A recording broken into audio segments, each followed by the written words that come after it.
licensees cannot or may not, as it says, give any kind of assurances that we know or should know is incorrect, inaccurate, or improbable. Now, you see these words like or should know in parentheses on screen, just like becoming a doctor or an attorney. There will be rules, there will be protocol, there will be typical situations, and this is one of the importance of training on behalf of your broker is absolutely essential, so that we don't drift off into areas that we don't know what we're doing, and the real estate commission just says we're going to make sure that the broker is ultimately responsible for supervising training and making sure that the licensee knows what they're supposed to be doing too. So just like the medical field, do no harm to the general public and help them justify your selling a home or investment property. Place a for sale sign or for rent sign on advertising property without the written consent of the owner. I watched this early in my career. This was very common in 1977 for a real estate broker or salesperson trying to get a seller to list their home. Some degree of hesitation there, but the salesperson just cranked up the enthusiasm and said, look, I brought a for sale sign for me. Let me pull it out of my car and stick it in the yard. We'll just see what the reaction is. And they'd do it, and they'd stand on the porch, and all of a sudden a couple would come walking down the street, and they would stop and kind of point at the house, and the salesperson would just kind of, play it up. Look at that. They must be interested in the property. Well, those were gimmicks that were used. In fact, the couple coming down the street were other agents from the real estate company that were posed in that setup scenario. And it was kind of disgusting, almost like the high-pressure sales of the campground and the resort areas of days gone by. I don't know too many companies that would even think of doing something like that. It is so unprofessional.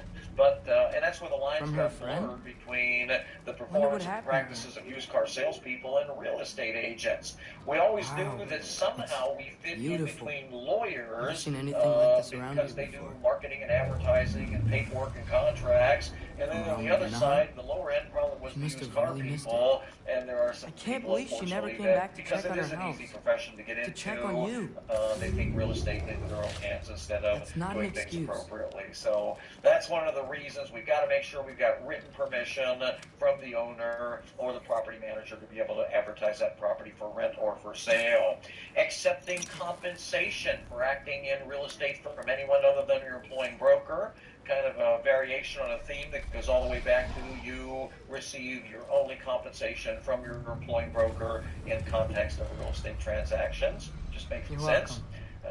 Paying or receiving any undisclosed rebates or kickbacks on expenses paid by the client. So if the seller says, you know what I need to do is probably get our... I can't let my dad die too. There's gotta be something I can do.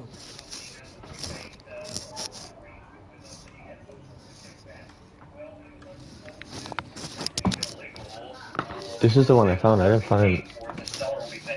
Where's the little one? Do you know? Like in the little shows? What was that? Then we gave you disclosure and it should be in writing. But make sure your broker approves of any activities, and again, read your policy and procedure manual to see what's actually covered there. Here comes our doobie.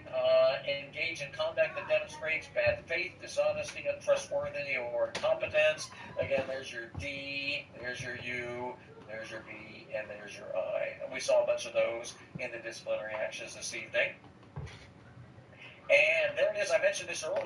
Violating any provision of the Pennsylvania Human Relations Act, a fair housing complaint automatically triggers an investigation by the Real Estate Commission, and vice versa, the other way around, if it involves some sort of potential violations of a protected class. Opinions, predictions, and huffing are interesting areas. You have to be careful what you say. This is one of the things that brokers have trouble breaking the ice with new real estate agents. Most brokers were extremely good real estate agents in their day, and they decided, I'm going to take the next step and maybe open up my own brokerage courses, see if I can pass the broker's exam, and if I can, I don't know if I'll open up a new company or whether I'll stay as an associate broker with my current company. But if they start their own company, then they can hire agents and they're off and running. And some of them don't have management skills. They were okay one-on-one working with buyers and sellers and landlords and tenants and investors. But when it comes to actually managing people, they have a little bit of an issue there and a problem. So these three areas get to be very critical. Let's take a look at them individually if we can.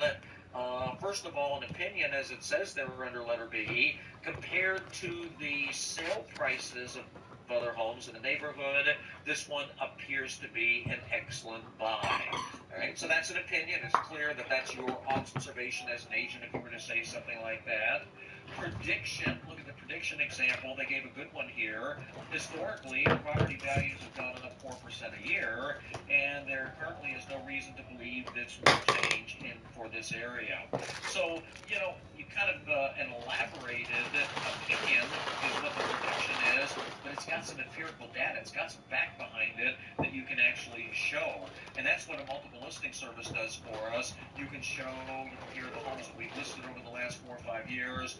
Look at the time frame they were on the market. Look how fast they sold, and the ratio of the listing price to the sales price that we got for the seller land. So you put together some very accurate and convincing data on the prediction. Puffing is an interesting area where you say this is the most extravagant yard I've ever seen in this neighborhood. Now, there's an interesting trick about puffing. If the owner of the property sells it or says it, then it's not misleading. It's their opinion. But if we, in a fiduciary capacity of representing that seller, if we say it, now it could become puffing and misleading or untruthful advertising. We want to make sure we back this up with some data if we can. The most extravagant yard I've ever seen in the neighborhood, and there's a subjective term there, extravagant. How do you really define extravagant? I mean, that's when people ask us, how's real estate? And I've trained people to say, unbelievable. See, because that covers it either way, doesn't it? If you're having a good month or if you're in a slump, unbelievable will certainly do it. And that could be an accusation of puffing. So you've got to be careful. I'll give you another example of puffing where you can turn it with some material, turn it into a material fact with data, is when the seller says, we've got the lowest fuel cost in the neighborhood. Look how low our fuel costs are, and they actually produce the electric bills or the heating bills for the last year. And comparatively with your experience,